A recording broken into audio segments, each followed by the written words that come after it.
But now we're going to talk about how you're actually going to get the money and how you're going to be financially free and what that means. So, basics of financial freedom. So basically, in my own words, in his words, financial freedom is when you earn more than you spend. That's the basis. And that number is going to look different for everyone. Obviously, being financially free for me, technically isn't going to be that much because I don't have that many expenses because, I don't have kids and I'm in college, I don't have that many expenses. On the other hand, my parents have 3 kids and they also have all their, both sets of grandparents here. So their number is going to be a lot bigger. So do you want to add on that? Yeah, so like she said, well, I'm gonna stand up. Financial freedom, it's gonna be different for everybody, right? And it's the freedom, what financial freedom does is it allows you to do what you want, when you want, with who you want, and it's attainable for everybody, whether you are a 9-to-5 or you have a business or you're an investor. It's all attainable, but there's things that you need to know. You have to go about it the right way. So the first thing is you want to be able to earn money while you sleep. So what this means is that you don't want to have to work for your money, for your living money. So if I have 5-6 rentals that are giving me $3,000 a month, just owning them, people are renting them out, then and my living expenses are $3,000 a month, then I'm financially free. Anything that I make on top of that, I could do whatever I please with it, right? So when we talk about financial freedom, it's money that you earn while you sleep. If I have a job and I make $10,000 and my expenses are $3,000, I'm not financially free because I still have to go there. And if I don't work, then my money's gonna run out at some point, right? So it's dependent on me. So we want money that's not dependent on us. Even if I own a business, and I'm the operator of that business, if I have to be, right now, I'm not financially free. I'm close, but I'm not, because I have to earn my living. I have to come into this office every day, and I have to, talk to people, put people in the right places. I have to go out to the houses, check on them, make sure that they're good. I have to talk to the banks, raise money, and if I don't do that, my rental income is still not to my expense income. So it's close though. And then earn more than what you spend. So that's another thing. You could always become financially free. Now I make it more money, but by adjusting how much you spend. Okay, so for example, I could be financially free right now, but I wanted to drive a Porsche. So I got, so my payment is a little bit higher. My expenses, I can cover it, but I have to work to cover it. I wanted to live in Miami instead of Orlando, so now my rent is double. So now instead of my expenses being $3,000, how they were last year, now they're closer to $6,000-7,000 a month. Okay, so now in order to be financially free, my passive income from my rentals or my business where I don't have to be there needs to be over that $6,000-7,000 a month.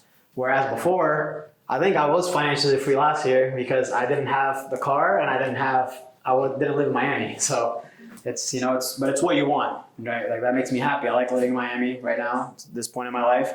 I like driving a nice car. I just have to do the things that are gonna make that, that are gonna make me able to not have to worry about it. Yeah, and everyone's gonna have a different number because I don't have to pay for anyone else, but some people are helping out their families, some people have to pay for other expenses, and also within that there's also going to be expenses that come up randomly. What if, God forbid, you get sick or something, you have to go to the hospital and you don't have that money. So that's why it's important to learn all these things so that you can have the money that no matter what happens, you can do whatever you want.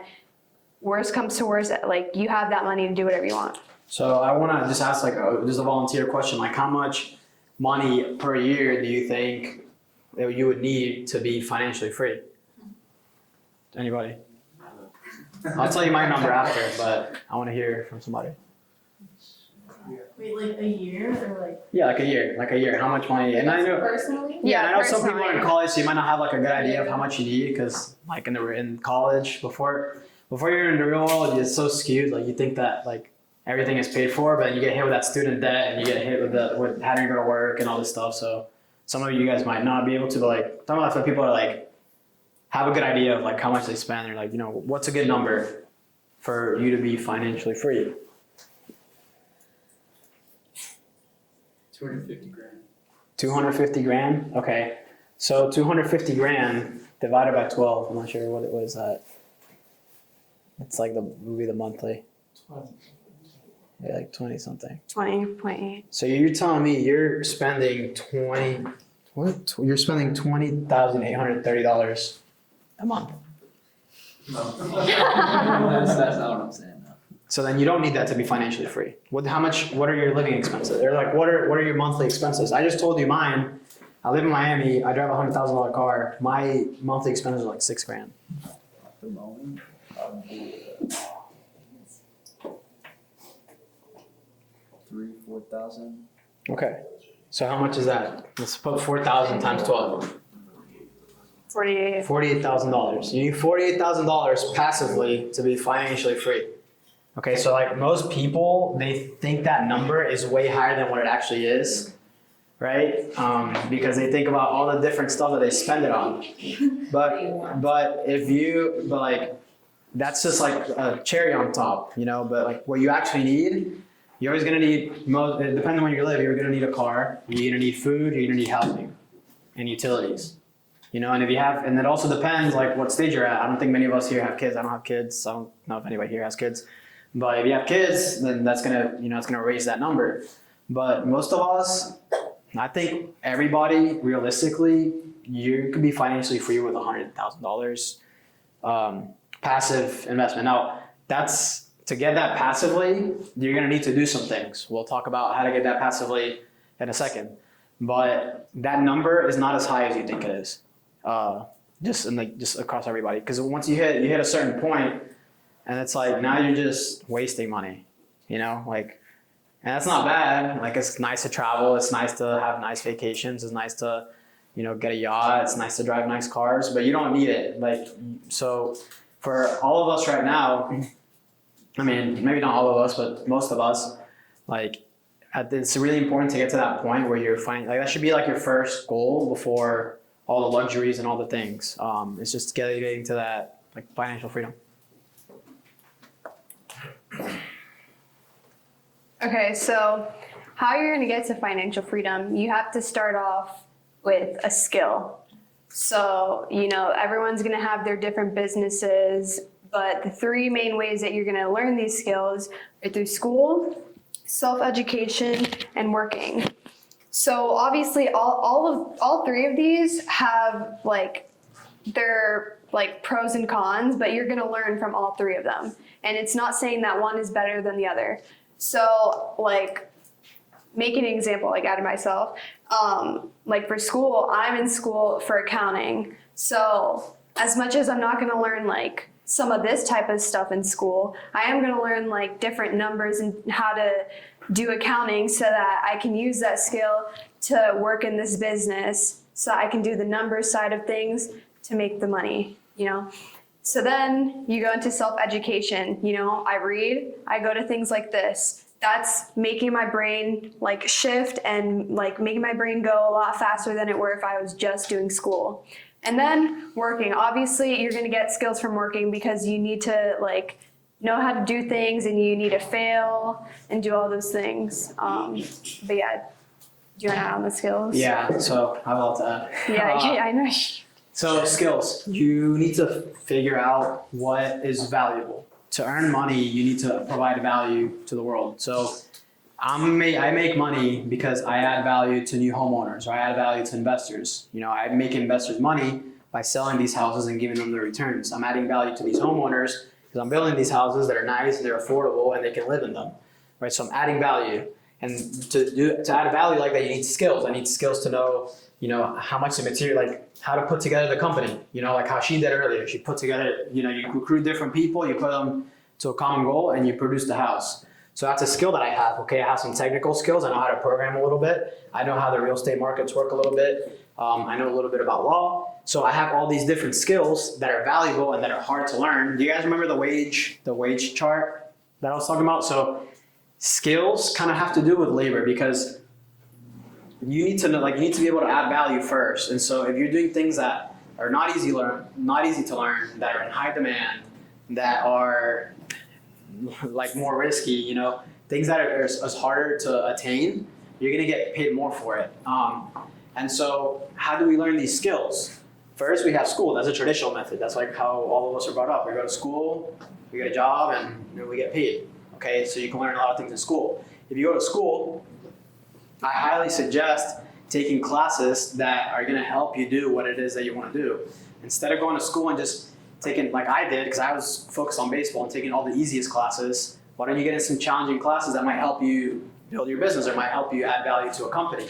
I tell her, when she was first getting into school, I was like, go into computer science. Yeah, like, he wanted me to do computer the future science. is computer science.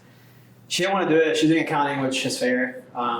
But you know, there's some people here that are doing like communications or something. But like, if you're gonna do a major like that, like make sure you're gonna be the best at what it is that you're gonna do, or else you're gonna be in the rat race. You're gonna be making minimum, like you're gonna make like the bottom salary at that position. You're not really gonna move up. You're gonna be living paycheck to paycheck and be at happy hour once a week with your friends, and that's your life until you die. You know. But if you want something more, then you want to become the best at what you do. Take classes that are gonna help with that. If it's communication, you're gonna learn how people communicate, then take classes that have to do with that and pay attention. And then go out after class and read up more on it and learn more about it so you can be the best person in communications. Okay? If I were to do it over again, I would do engineering, computer science. I don't really like medical, but medical is good, especially now with all this stuff like COVID and all. But I would do, I would go to school for something that like, it has to do with first principles. It has to do with science. It has to do with physics. It has to do with mathematics, things like that, because that's like, those are the hard things to learn, and that's why software engineers get paid $120K to sit on their butts for, I have a friend, he works like 4 hours a day, and he makes like 120 grand a year. So school, that's the first thing. The next thing is self-education. That can kind of go hand in hand. So if you're in school learning about something, if I'm learning about engineering in school, then I want to supplement that. I want to get other books. I want to go to courses. I want to meet other engineers. I want to be around them so I can be the best at it, so I can learn the most. I'm like supercharging what I'm learning in school with what I'm learning myself.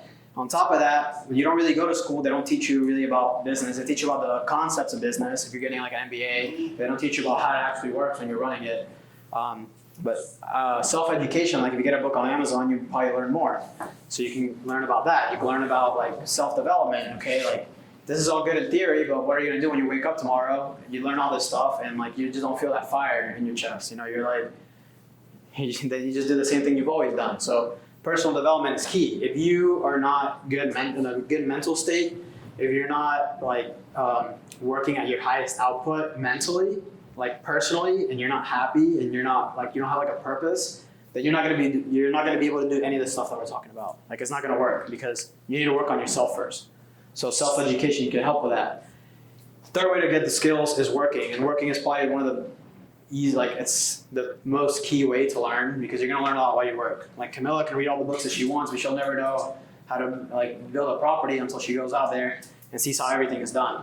She's not gonna know how accounting works until she's working with all of her bookkeepers and trying to figure out how to solve problems. You know, she could read it in theory in a book, she could learn it in school, she could do 8 years of school, but she's not gonna know how to do it until she actually gets her feet dirty. And you have to fail in order to do that. So 3 ways to build skills.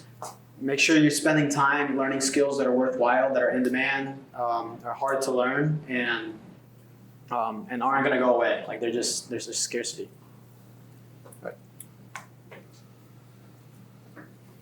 Okay, so for capital, getting money, this is what we all struggle to do, you know, in the beginning.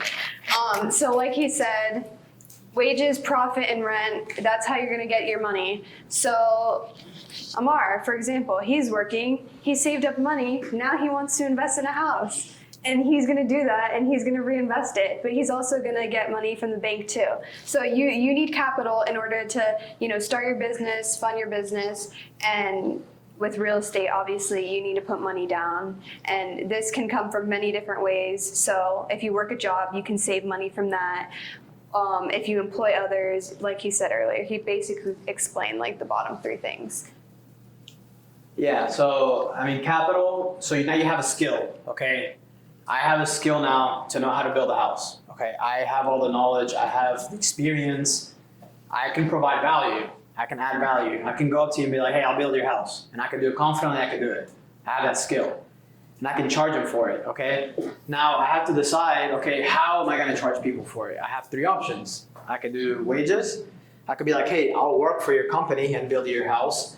I could do profit, where it's like, hey, I'll hire you two to build the house for me. Or I could do rent. I'd be like, hey, I'll buy all the equipment and you guys build it and I'll just sit on the sideline.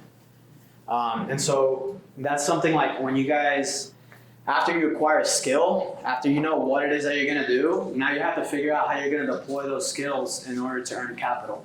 And so now you have skills, this is the path to financial freedom, right? So it's like, how do we become financially free? First, you have to be worth something, right? Like you have to be able to add value. You have to make something of yourself.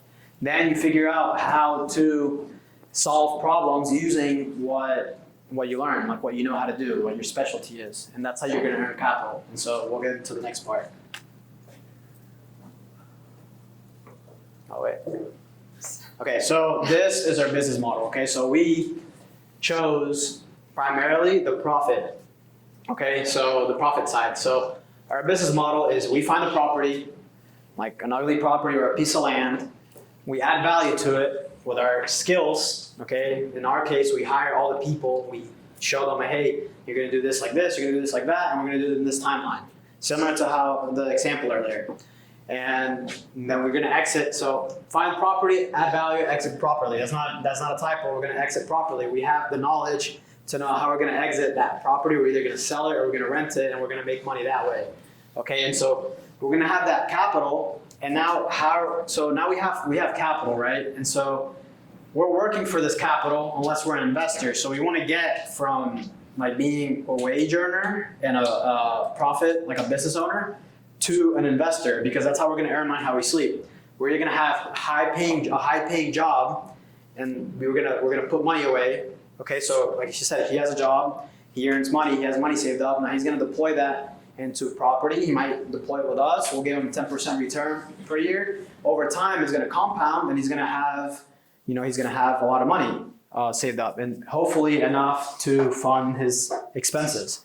Okay, that's a slow way. If you have a job and you're saving and you're investing, that's a slow way to become financially free. It might take you, most people, I mean, if people try to sell you a 401k, some people have here, you're gonna get to financial freedom when you're 60, 70.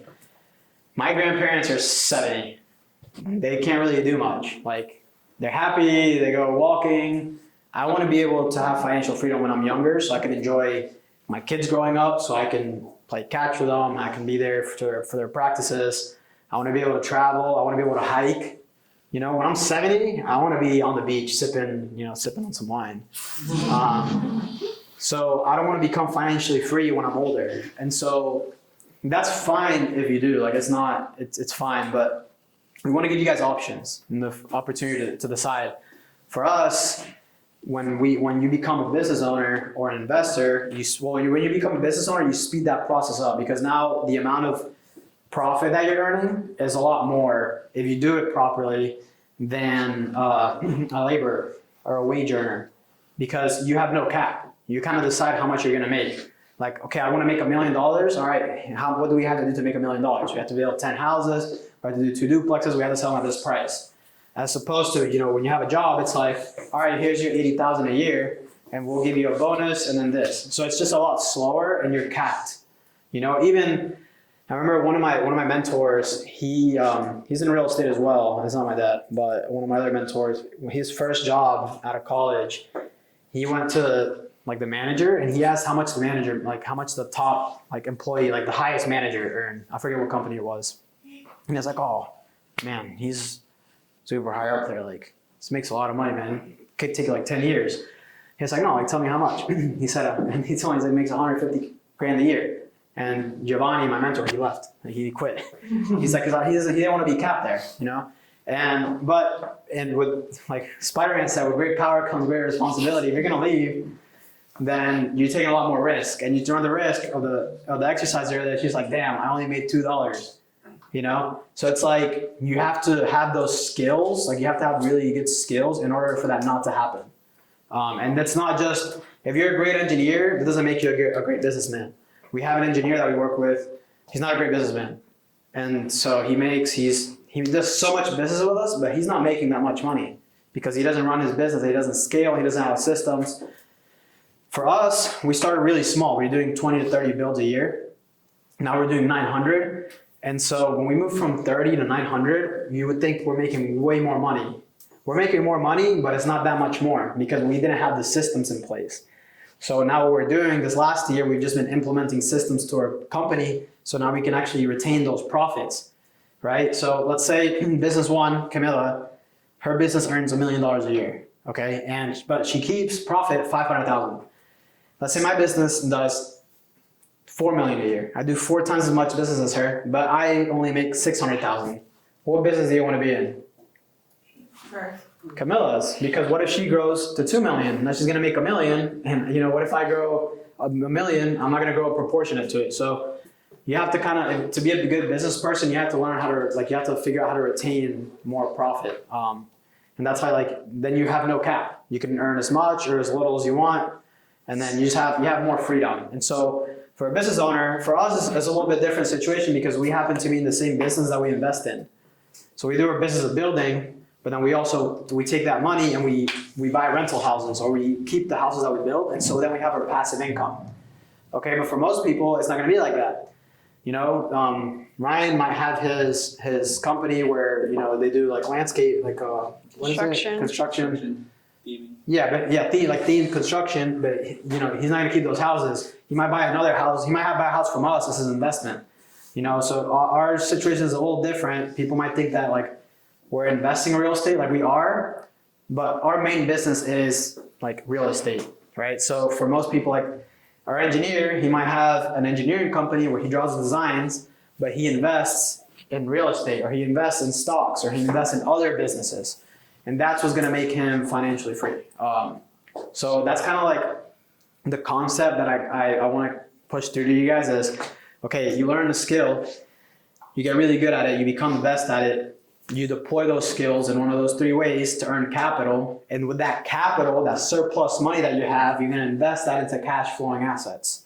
And we did a post about that very early on, but that's how you become financially free. For me right now, I'm taking the money from construction, I'm keeping some of those houses, I'm renting them out, and this year, I'll have about 12 houses that I own as rentals. It's just passive income.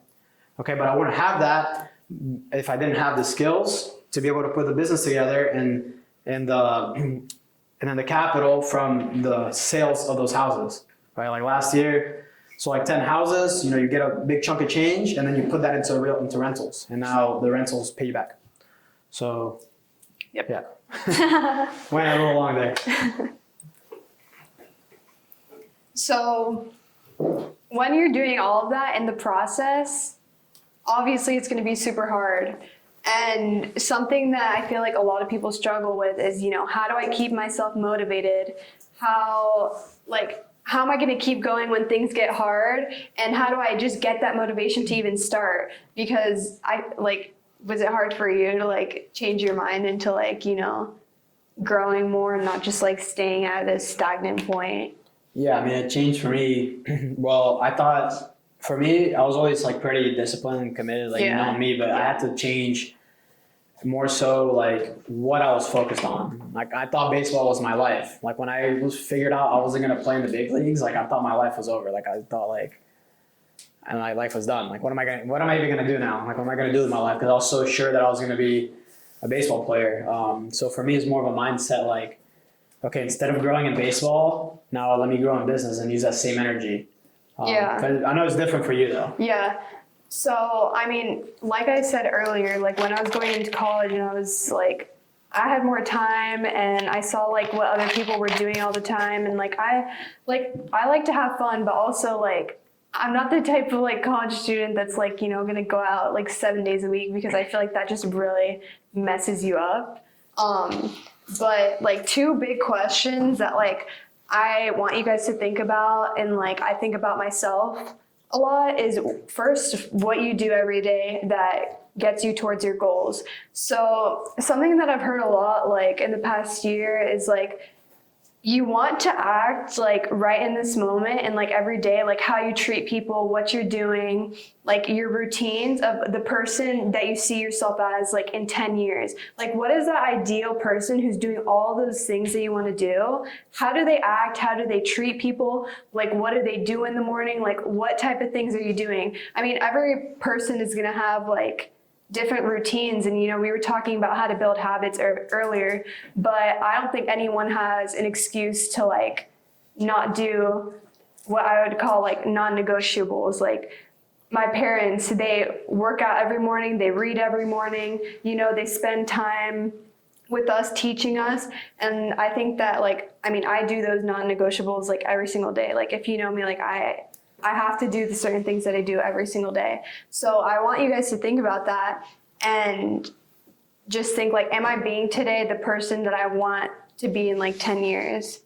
And then along with that, like one of the biggest things like he was talking about is just your environment. So you guys have probably heard like, who are the 5 people that you're around the most? And if you really think about those 5 people, like how, like you probably are somewhat turning into them, or like if someone's at like, if you're, let's say you're at 100 right here and someone's at 50, let's say just like with their mindset and stuff, you guys are gonna meet like around here. Or let's say you're really into, let's say I'm really into real estate and I'm spending my time with people who are up here and I'm down here, I'm gonna even out. So just thinking about who you're around and how they're affecting you, like personally, I like to like have fun conversations, but like I don't like to talk about bullshit all the time.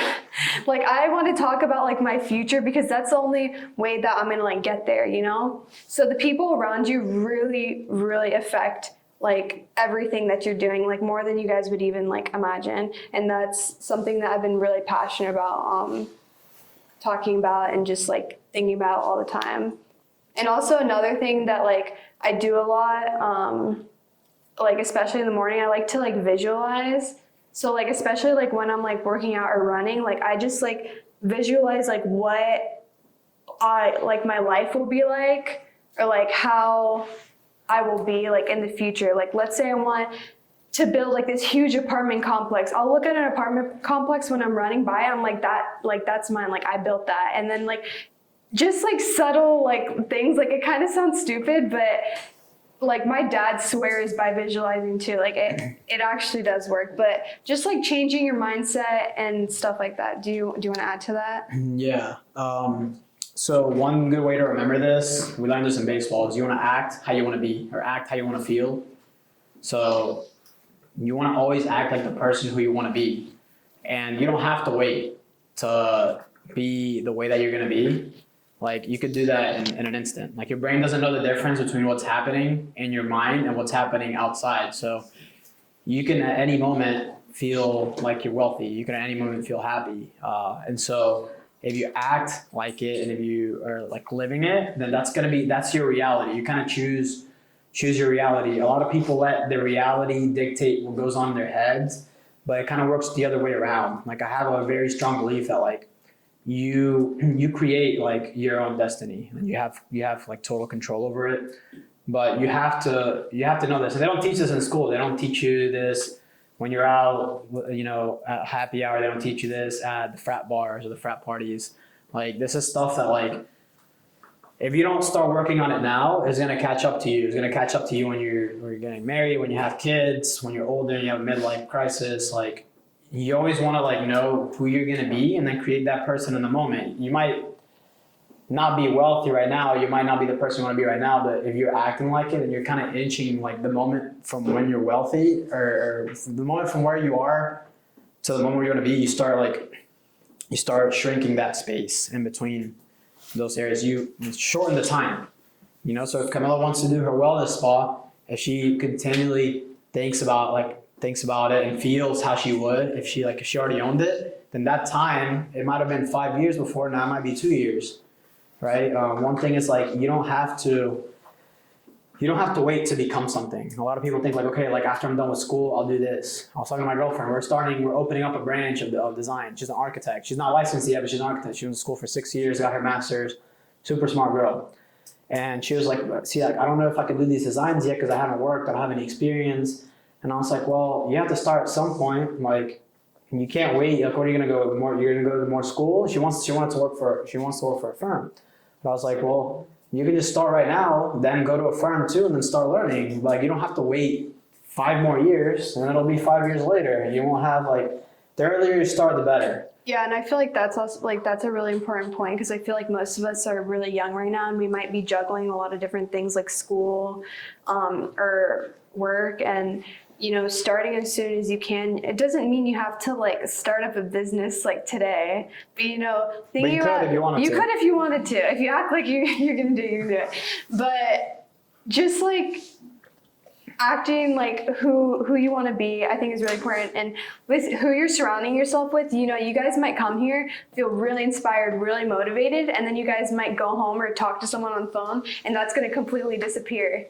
So you guys really, you have to lock in, and whatever distractions are around you, you still have to be focused, which is the hardest part because there's so many outside distractions. Like, let's say I'm doing all this and then I go back to Hawaii and I see people from my school and they're talking to me about I don't know, did you see that wave?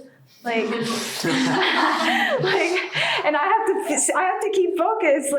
That's what I'm saying. Doing what I was saying earlier, doing your non-negotiables and doing everything that you can for your future business or whatever you want to do. Doing it first off in the morning is really going to help because that's how you start off your day. You start off your day with motivation, and that's momentum that's gonna push you forward throughout your day. It's the same thing how moms will say, make your bed in the morning. It's gonna help you feel better because it actually does. I actually didn't make my bed this morning, but I usually do. But start with the power hour. Yeah, you have to start somewhere. That's basically the main point. So along with this, a lot of we went to Tony Robbins recently, and he was talking a lot about how, I want to do this, I want to do that, and it's always for a reason. So some people want security. I personally want security. I want to know that, whatever happens, that I will have the money to fund whatever I want, whether it's helping family, whether it's going towards I don't know, I want to eventually help people, homeless people and other things like that. But having the security that I can, fund myself and then do whatever I want outside of that nothing's going to happen, that I'm always going to be secure, Other people, like my parents, when they were growing the business, their why was obviously family because we didn't have any money. They had, these whys, you could have all the whys, but there's always going to be a deep-rooted one. Family, helping our grandparents move to America so that they didn't have to be in Venezuela because it was getting very dangerous. There's no resources or anything. Contribution, if you want to help, you were saying a nonprofit earlier back there. If you want to help a nonprofit, you want money to do that. So do you want to share more about that? There's things that are going to drive us. Yeah, there's different drivers. So what? No, it's just so when I was coaching baseball, I remember I was coaching and there's these people called coordinators, which are they oversee the coaches in the minor league systems. So when I was coaching with the Phillies, one of the coordinators, he came up to me and he was like, oh, you got to find out what motivates each player.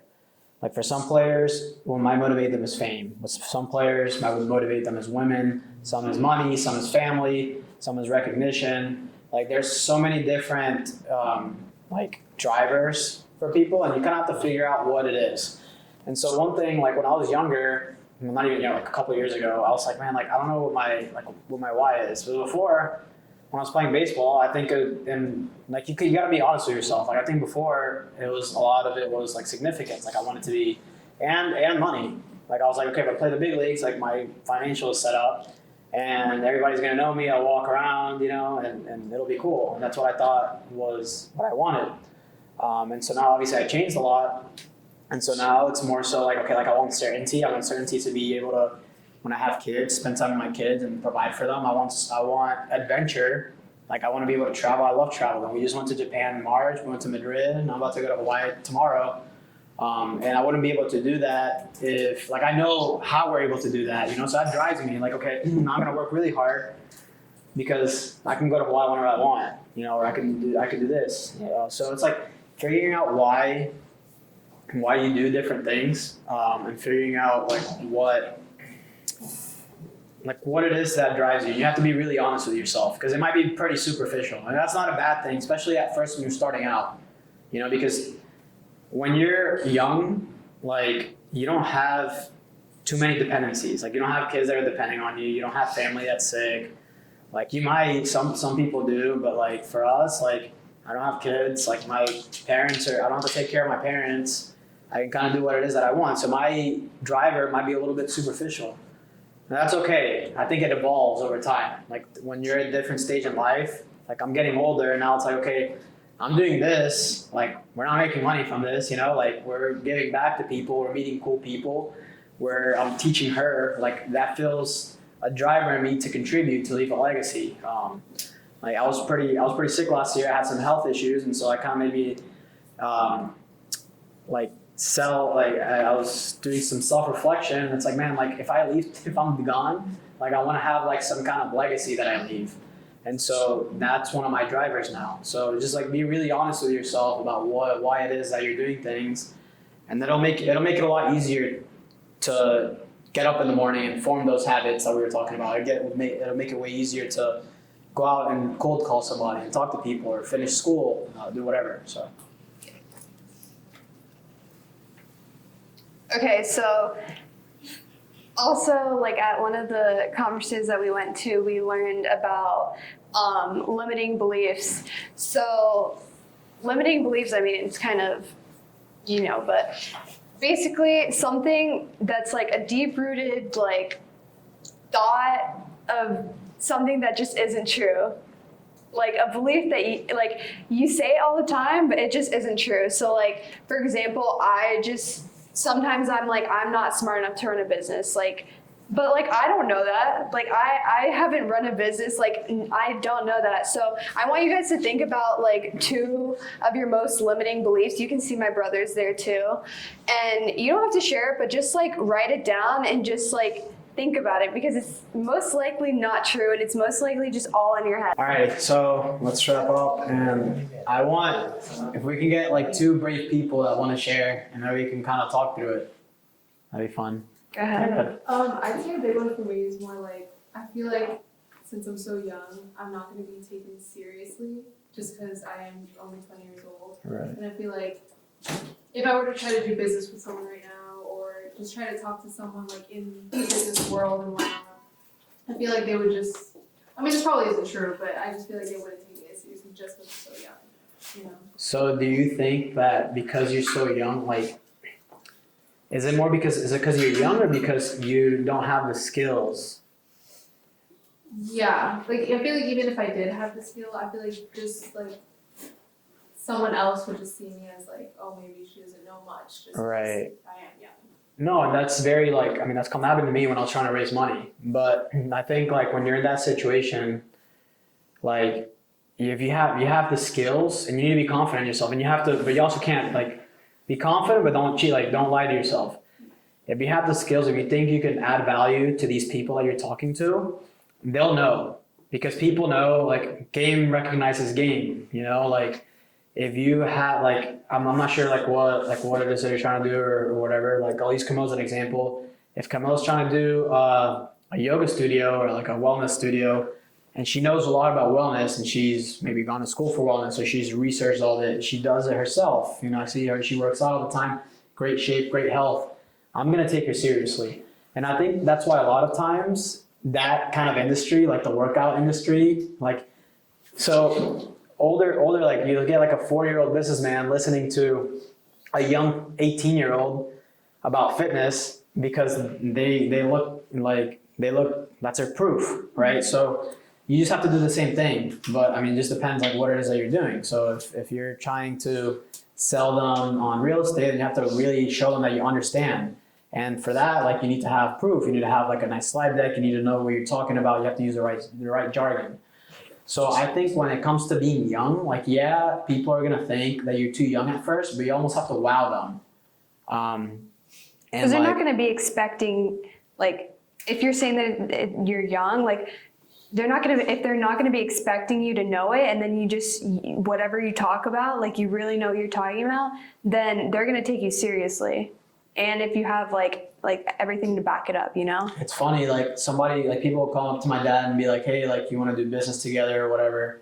But they don't come with any proof. If you come with proof, if I'm trying to sell you on a house and I'm like, hey, like I have 900 projects, here's proof, here's what we're doing, here's pictures, here's how much we've returned to investors, here's their percentage, you're gonna listen to me more. Instead of me just saying like, hey, I have these really good projects, like, can you invest with me? They're gonna be like, all right, like this is young guy, he's inexperienced, he doesn't know what they're doing. But if you come prepared, if you come professionally, like, and that's part of being young too, because you're gonna have to learn how to, and that means you don't have the skills yet, because you don't know yet how to pitch yourself. So, and that happens with youth, but that doesn't mean that you just try it a couple times, you fail a couple times, you know, you have some people say no to you or not listen to you, then you learn how to come about it the right way. I remember when I was starting, like I was trying to raise money from this older man, and like he wasn't listening to me until I started talking about percentage returns. And I was like, he was like, yeah, like he, you know, he wasn't really engaged with me. And I was like, yeah, we give like 12% returns to our investors year over year, preferred returns. And like, it's like his eyes perked up. He's like, oh, tell me more. You know, so it's like, it's not that you're young, it's that they perceive you to be unskilled and inexperienced. So you have to change that perception. Does that make sense? Yeah. Yeah. Cool. Anybody else?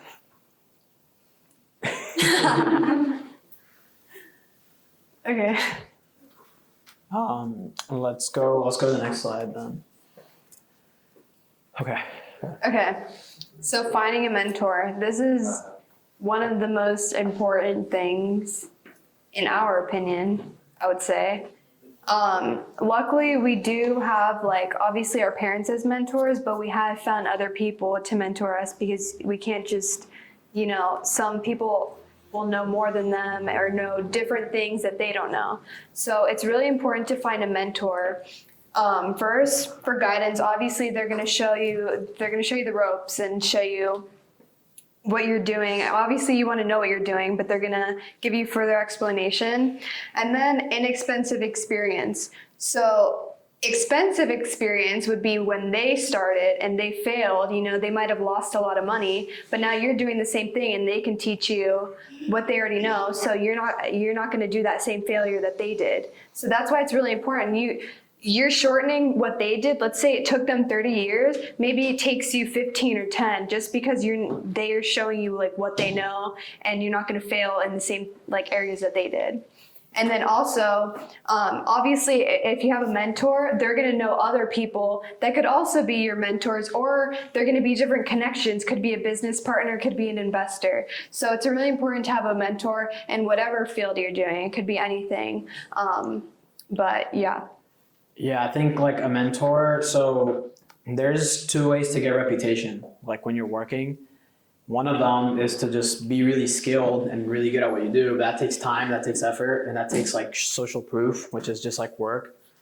Like, I'm trying to think of an example. So for me, I build houses, right? So when I first started, I hadn't built any houses, but I was still trying to convince people that I could build houses. I knew how to do it. I just hadn't done it yet, or I was in the process of doing it. So what could I have done? I could just build a house and then try to raise money from there after I build one. That's going to take longer.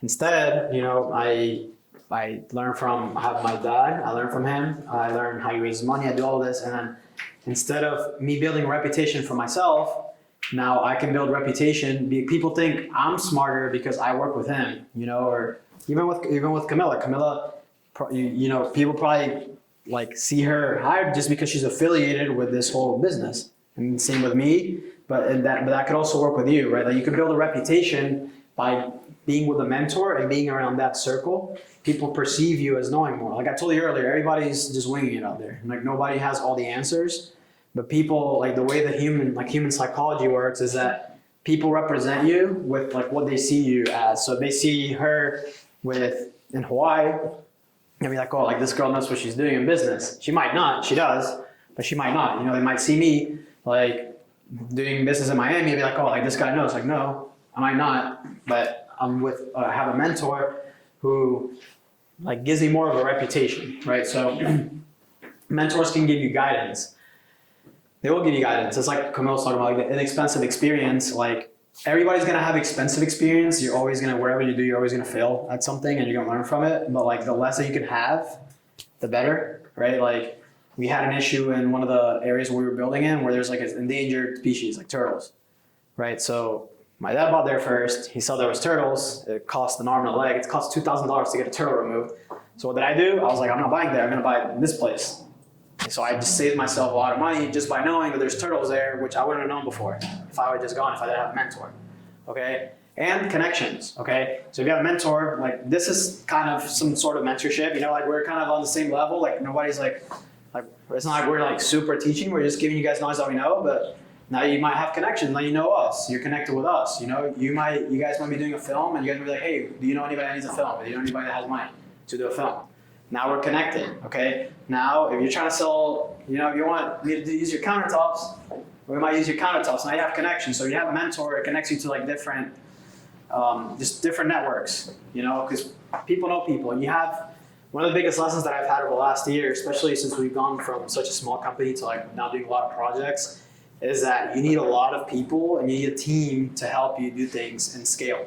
Like we can't have the same 5-person team that we had 4 years ago doing 900 projects. We tried, it doesn't work. You need a lot of people and you need skilled people. So you need connections, you need to be connected with people that can help you to do something bigger than yourself. That's why the biggest companies, Facebook, Apple, it's all tech companies right now, but let's say like Home Depot, like big companies, they have a lot of employees, they have a lot of people doing different things. The other thing about right now is that there's a lot of technology that can help you leverage, kind of going off on a tangent, but there's a lot of technology right now that can help you leverage and you can shrink that number down, but you still need a lot of people that know what they're doing in order to do whatever you want. Yeah, and also a lot of big people or like people that you look up to, I can almost promise you that they had a mentor. Even if you don't know it, like any person who's doing really well, especially in a short period of time, they have a mentor. My dad has multiple mentors. We have multiple mentors. You know, they're just going to show you the ropes. So some of you guys were asking about different like recommendations and stuff. So these are some of our favorites that we've added. And also we can send you guys this whole slideshow if you don't. Yeah, so these, I said, like Camilla asked me, like, what are some resources? Like, the thing with me and resources, you're always gonna need different resources depending on what you want. So like, I didn't want to just put like we put like bigger pockets there. Like if you're trying to learn about real estate, that might be a good resource. But if you're not, then you might need something else. So I kind of try to put like, for example, like Building a Story Brand is a book that I recommend. It's like if you're trying to build a personal brand or you're trying to build like a business brand, like for you guys, it'd probably be pretty good. It's like you need to know the psychology of how to sell to people and how to appeal to people. And so I thought that book was good for that, and it works for everything. Udemy is it's like a course website. If you ever want to learn how to do anything, that's how I learned like basics of programming, of like coding. That's how I learned, like I went on there and learned how to use ChatGPT on there like more effectively, prompt engineering. So there's like a bunch of courses there. Some, they're pretty cheap. They always go on sale. They're pretty cheap. Don't buy them at full price ever. And they also have a membership where you pay like $100 and you get all of them for free. I use it for like everything. I like using Twitter, like follow key people. A lot of people are sharing like lots of good knowledge on Twitter. Google is your best friend. Network opportunities. We've been to Tony. I really like Tony Robbins. I think like a lot of the motivational like speakers that you listen to that are like in the new age, like Mile, Andy Frisella, like like Grant Cardone, like people that have like a lot of like big influences, they all learn from this guy. So like after seeing him, after seeing all the other people, I kind of think everybody else is kind of full of shit because they all get his stuff from him. Even some of the stuff that I say, I learned from him. So it's like that's really good. So like other good networking, my dad has events in Spanish. A lot of good people come, material providers, subcontractors, investors, real estate agents. It's all good here. And then we're trying to build our own little community here, for younger people. That's a void. There's not many communities geared for younger people. Very hard to find. When you go to these other events, it's like Camille and I are the two youngest people there. Yeah. Like, it's not the same when you're talking to, older people have money, but like they can't relate to you, and your problems. So this is better to this is kind of like a good community for that. Podcasts, like I said, bigger podcasts for real estate. There's a podcast called Naval, How to Build Wealth. I or how to get rich without how to get rich without being lucky. It's the best podcast I ever listened to. I would recommend to listen to it literally today. It's 4 hours. Tomorrow. It's 4 hours long. It's super long, but like I listened to it about 3 years ago, and it literally changed my life. It changed the way I look at everything because he thinks of like how I do with the first principles and stuff. So it's really good. I recommend anybody listen to it if you can stomach it. It's 4 hours long. It is really good though. All In Podcast it's a venture capital podcast, but they talk about just like current events. They talk about business. It's pretty good. And they talk about politics a little bit. So it just kind of comes with a lot of different avenues. Our podcasts, we're gonna start, putting out more content. And then for tech, I plug myself. We're doing like a real estate budget calculator. If any of you guys are in real estate, we can talk about that. ChatGPT, Bard, all the large language models are really good. If you're not using them, like you're at a disadvantage. I'm sure everybody's young here. Like you guys have probably heard of it. You need to be using it. It's like you can use it for everything. We use it for scheduling. We use it to do calculations. I use it to program, for marketing, everything. You can use it for everything.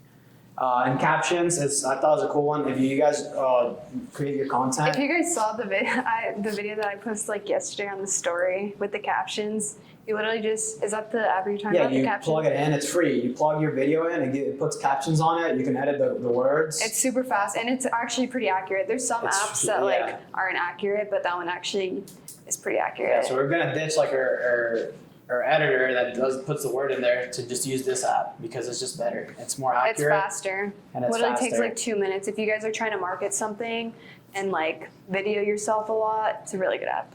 Yeah. So. Okay. Okay. Oh wait. What? Let's get in. What? Yeah. Okay, so we're gonna finish off. We're gonna do 2 things. So, first thing, we gave you guys cards at the beginning, and if you guys need them, if you guys need one, just let us know. If you Oh guys yeah, lost there's it. some in the back. So, scan them on your phone. Scan the one on the right hand side, right? Yeah. Or the left hand side. I don't know which side. One of them goes to our. It's on the left. It's on the left? It should go. Okay, It should go to a type form. And so fill it out. Fill out your information. I know you guys already filled it out when you signed up. But fill it out because we have like some stuff for you after that we'll email to you. But also at the end, the very last. You guys remember how I told you about the comic book at the beginning? So we're writing the first chapter right now. We're writing chapter 1. And so what we want you guys to help us with it. And so the last question on the type form, we want to hear like some ideas that you guys might have. So we're gonna give about 15 minutes? Yeah. We'll do like 15 minutes. You guys type it on your phone. We're gonna get my dad here to close us out. And then after he talks, Camille and I are gonna announce 4 winners. We're gonna give some Yeah, money. it's actually not first place. It's actually 4 different Yes, winners. 4 winners. We have 4 winners. What we're Sorry, gonna do is we're typo. gonna split it up into teams, but not anymore. Because we want like individual input. So the comic book, like I said, is about like what we learned here, but in comic book form. And it says, if you guys read the prompt, it's like the comic book is based on 3 kids and they have a mentor, and the mentor is teaching them all of these things. And so that's the first chapter of it. So I just want to hear ideas. So Camille and I are going to take the 4 best ideas that we see. We'll show them on the screen, and then we'll get some cash prize out at the end, and we'll be on our way home. So. Do you have it? Yeah.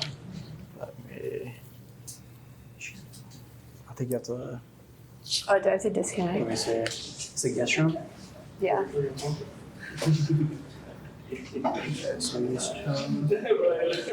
So we got some good ones. Most of them are pretty good, so it's kind of hard to pick what we decided on. Oh, shit. Do you remember which ones? Wait. Okay, so the first one that we chose was Jordan. So Jordan, we have a $20 prize for you. You gotta come up. So I'll read hers. And so her name was the Finance Fiasco. So that was okay, but we liked so we like this part though. So the 3 kids are walking through the portal and they hit a magical glowing brick wall, but they can't seem to get through it. The sensei explains to them that the brick wall symbolizes their limiting beliefs. He explains that the magic brick wall is not able to collapse until they acknowledge what they are and how to overcome that negative mindset. So we like that idea that they couldn't go back to where they came from until they got rid of like their beliefs. So I think that's a cool idea. We liked it, and we might implement it. So thank you, Jordan. Okay, do you remember? You have some equity. Do you remember which one? I had them all marked, and I refreshed the page, and now they're not marked. Is it this one? No. You just. It's all good, guys. Why do you refresh it? Because my computer was like it refreshed itself. I think that was one of them, right? Yeah, it was this one. Okay, so the second one is Heath. Is Heath? Oh, Heath. Thank you. Thank you. Alright, so his name is They Call Me Sensei. We're gonna have to work on the names. It's a little tough. So the lessons can be about how to invest in stocks and real estate, how to lower your taxes, how to make your money work for you, passive income. The struggles can be some sort of beast or monster that resembles the government collecting taxes, aka the kids' money. The kids can also struggle with trusting each other. Maybe they loan each other money and never give it back. Trust issues. So that's kind of funny. We have a bad character. The three kids, one of them's like the villain. He ends up coming around and being like friends again. But he is not with it at first. So they're not friends. They're friends and they're not friends and they're friends. But we really like the idea of how we're talking about like how the government takes your taxes. We can kind of do some example of like how we did in the game where, you know, at the end, like I took everybody's money and I dispersed it along. And so I think that could be a pretty cool idea. So thank you. Okay, next one.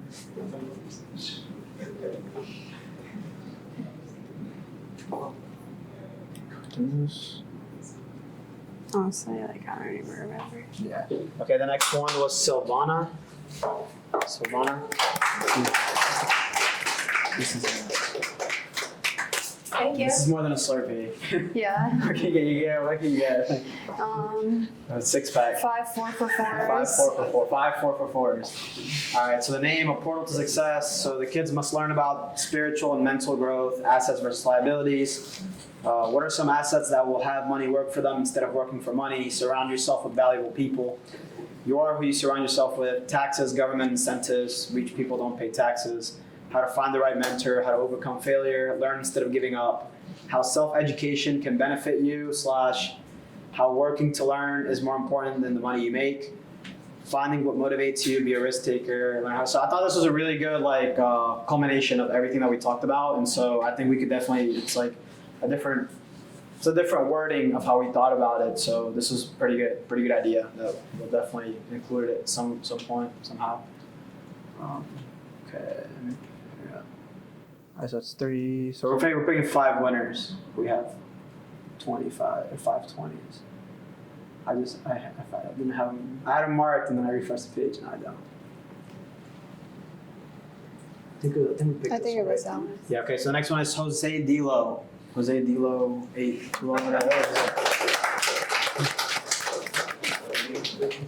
Thank you, Jose. Thank you. All right, 5 4 so for 4. this one's pretty long, but dimensional dollars. I actually like that. I like that. That's a pretty Name. cool name. I actually like that name. So number 1, guide to financial intelligence. I'm just gonna kind of summarize it. Number 1, guide to financial intelligence. 2, how important it is to develop a strong and healthy mindset. 3, how to start in real estate from scratch, things you'll need. And then how to become successful in this business and grow. Oh, the struggles. Number 1, some of the struggles will be the learning process. Number 2, the outside world is a struggle and its directions. And that's it. We really like this one. I thought it was like very well laid out of like how we could implement it into there. And we had already thought about like some struggles, but we felt like this one gave us some ideas of like how it's like specific struggles that they could go through like within the book. So that's 1, 2, 3, 4. We had one more coming in. Which one was it? This one. Yeah, I think it was. Was it this one or this one? This one? Which one?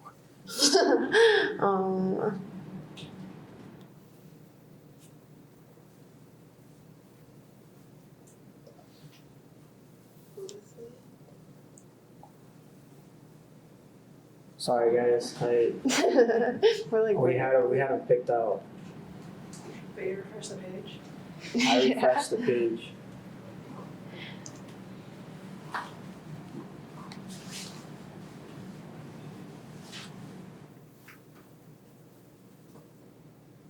think it's that one. Is it this one? Yeah, what's this one? All right, so Anfagello. Anfagello? Hey, Anfagello. Say Angelo?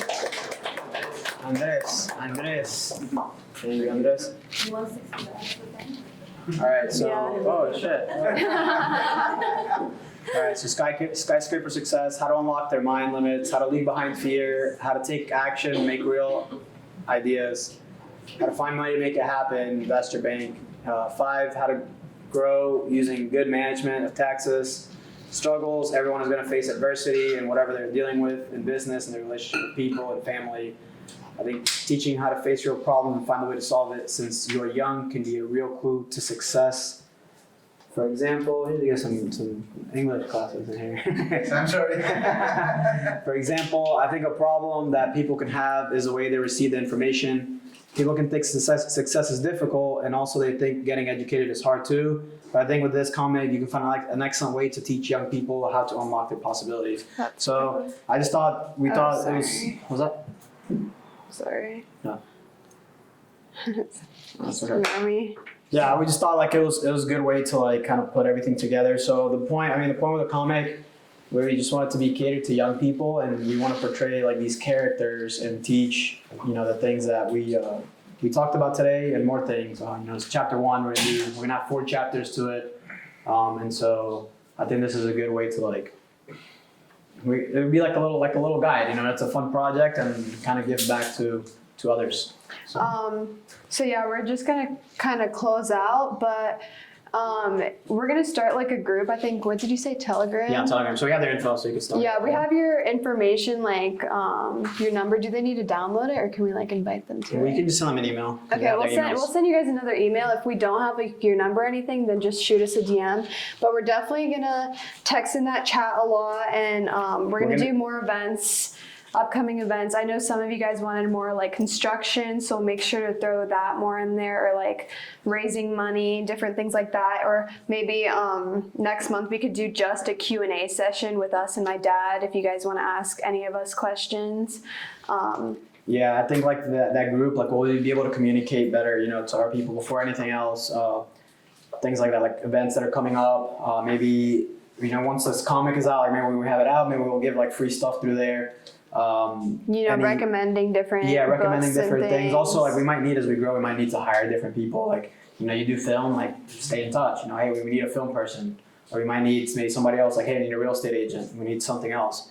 So it'll be good to have a community and that is actually interacting with each other. I know a lot of groups. You get stuck in groups and it's like not even worth it to check because there's so much BS going. But we'll make sure like anything that we post there is like good information. So yeah. And also, if you guys have any specific questions, you guys can stay behind. We'll be here for a while, so just let us know. But we really appreciate you guys coming here because obviously it was the first one. We didn't know how many people were going to show up. We were telling each other, we're like, even if 5 people show up, it's fine. So thank you guys for signing up and actually coming because I know a lot of people sign up and just like, don't show up. But we had a lot of fun and we hope that you guys got something out of it.